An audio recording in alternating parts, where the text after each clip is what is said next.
راجہ اصغر راولپنڈی محمد عرفات لاہور۔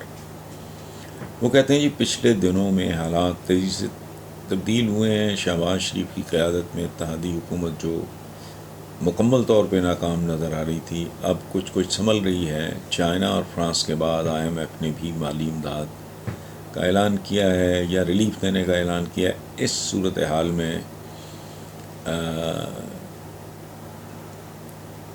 تو پھر الیکشن اپنے مقررہ وقت پر ہی ہوں گے۔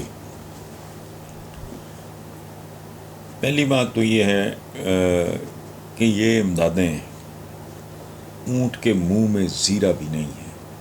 آپ کو پتہ لگ جائے گا، آج ہی کے اخباروں میں ہے کہ لوڈ شیڈنگ بڑھے گی، پیٹرول بڑھے گا، مہنگائی بڑھے گی، یہ آج کے اخباروں میں۔ اچھا یہ زیرہ بھی نہیں، اور وہ کتنے کم ظرف لوگ ہوں گے یا کتنے کم فہم لوگ ہوں گے جو اس طرح کے معمولی ریلیف ملنے پر بھی بغلیں بجا رہے ہیں۔ سچی بات ہے، کبھی غصہ آتا ہے، کبھی ان پہ ترس آتا ہے۔ اچھا میرے نزدیک یہ امپورٹنٹ نہیں ہے کہ الیکشن فوری ہو جائے یا مقررہ وقت پہ ہو۔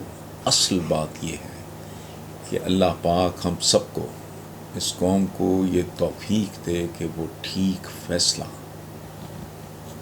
کر سکے۔